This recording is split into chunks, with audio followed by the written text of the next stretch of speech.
of the Public Procurement Law. We also know that these contracts were in turn fraudulently sold by TDL to other companies with acquiescence and or approval of the awarding MDAs and state agencies. Distinguished ladies and gentlemen, the NDC is unsurprisingly scandalized by these chilling revelations contained in the Donkomi Contracts for Sale expose, which shows how pervasive and deep-seated corruption has become under the Akufo-Addo government. This scandal further reveals how officials of the Akufo-Addo government have turned the whole government apparatus into an organized crime agency for the sole purpose of looting and milking the state dry without shame or conscience. It is important to state that the PPA scandal goes beyond the person of Mr. Abiaje and his TDL company, or should I say his fraudulent TDL company, who are now being used as a smokescreen to conceal a whole syndicate of organized crime in the high echelons of the Akufo-Addo government. We say so because the contracts which have been awarded to TDL in the last 2 years emanated from, and in fact were awarded by several ministries and state agencies such as the Ministry of Education, the Ministry of Roads and Highways, the Ministry of Works and Housing, the Ministry of Special Development Initiatives, the Ministry of Inner Cities and Zongo Development, state agencies such as Cocoa Board, Ghana Water Company Limited, the Bank of Ghana, just to mention a few. It is evident from the Donkomi expose that these state institutions chew the national interest to the dogs and kept shortlisting and awarding various juicy contracts to TDL under restricted tender, even when they knew that the company was not executing these contracts. It is therefore clear to us, ladies and gentlemen, that behind this whole scandal is a long chain of MDAs and various state actors who either initiated, aided, facilitated, and or abetted the corrupt activities of TDL. Therefore, to narrow this down to Mr. Abiaje is to attempt to solve a deep-rooted problem from the top. Friends from the media, it is clear from the facts contained in the Donkomi documentary that the group of people who are currently governing our beloved Ghana have no interest in addressing the socio-economic challenges that confront Ghanaians other than their selfish, narrow, and parochial interests. As such, instead of awarding contracts to credible, competent, and deserving companies, the Akufo-Addo government chose to award as many as 14 contracts to a phony company, TDL, whose intention was never to execute any of these awarded contracts other than selling same to other companies with questionable capacities.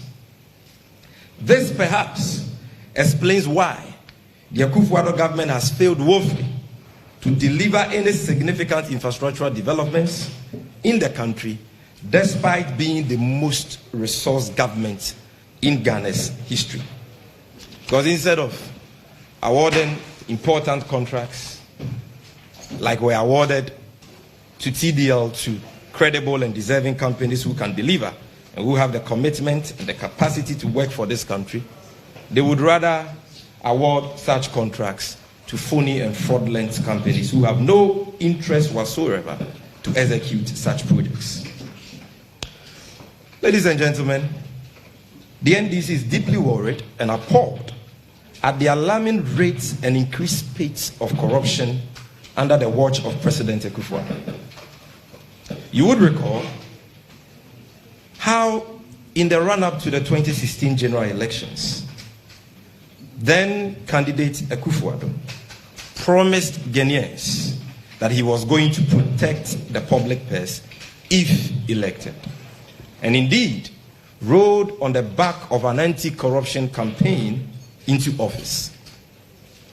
However, since assuming office, President Akufo-Addo has forgotten his solemn pledge to Ghanaians to fight corruption and has rather elevated the canker to an unprecedented level. Ladies and gentlemen, the conduct of Mr. Addo, as captured in the Dokomi documentary, is only a reflection of the grand corruption and, in some cases, daylight heist that is being practiced at the topmost echelons of the Akufo-Addo government. Under the almost 3 years tenure of President Akufo-Addo, it's been one stinky corruption scandal after the other with no end in sight. Today, the MPP's famous campaign rhetoric of 1D, 1F has now metamorphosed into 1D, 1 fraud, thereby creating a traffic jam of corruption cases in the minds of Ghanaians. According to the Center for Democratic Development, CDD, Ghana has lost a whopping 9.6 billion Ghana cedis to corruption since President Akufo-Addo assumed office in 2017. Surprisingly, this amount, 9.6 billion Ghana cedis, which according to the CDD has been lost to corruption since 2017 under the watch of President Akufo-Addo, far exceeds the amount of 3.6 billion Ghana cedis, which has so far been invested by the MPP in their main flagship program and much touted free SHS program. So the evidence shows that this government prioritizes corruption over everything else and invests more in corruption even than free SHS. Today, President Akufo-Addo prioritizes the promotion of corruption and spares no opportunity to defend the corrupt activities of his errant appointees. He has perfected the act of being a clearing agent of corruption in his government. His failure to live up to his much vaunted anti-corruption credentials and punish corruption on the part of his appointees is what has emboldened many in his government to engage in corruption with such brazenness and boldness. Aside normalizing the practice of corruption, ladies and gentlemen, President Akufo-Addo himself is not left out of the ongoing rot in his government, as evidenced by the executive approval he gave for the fraudulent and highly inflated miscellaneous deal through which Ghana would have lost a whopping $800 million but for the vigilance of the NDC minority caucus in Parliament. These are the reasons why corruption has become a very attractive and profitable venture in Ghana today, as it is one's surest ticket to promotion under President Akufo-Addo. In fact, it is safe to conclude that the fight against corruption has been lost under the watch of President Akufo-Addo. Distinguished friends from the media, part of the reasons why President Akufo-Addo is to be blamed for the stinky PPA scandal is the very appointment of the PPA CEO, Mr. Addo. You see, the mandate of the Public Procurement Authority is to curb fraud and corruption in the procurement of goods, services, and works by public institutions.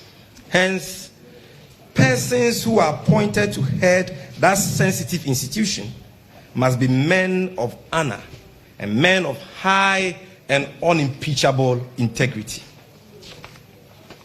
As you may be aware, ladies and gentlemen of the press, Mr. Abiaje was indicted and dismissed together with others during his days at the Ghana Water Company Limited for financial malfeasance or financial misappropriation of about $72 million as far back as 2003, thereby bringing into question his integrity and moral standing.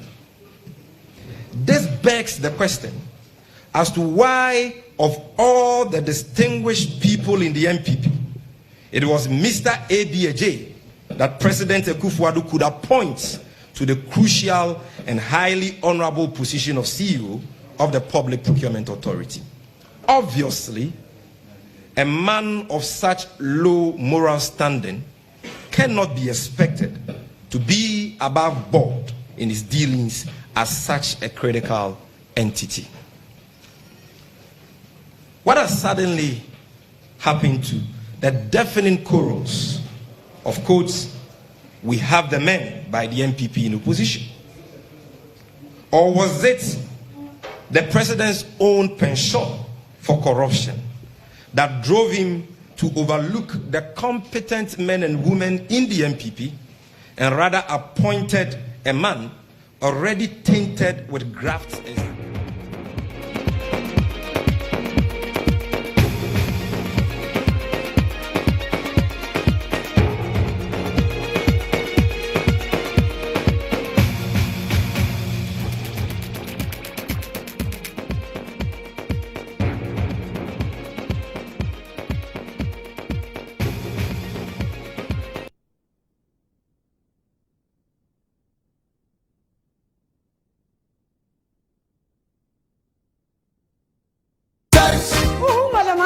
I'm winning Jason said, I said, Papa, me the high sense I come from number.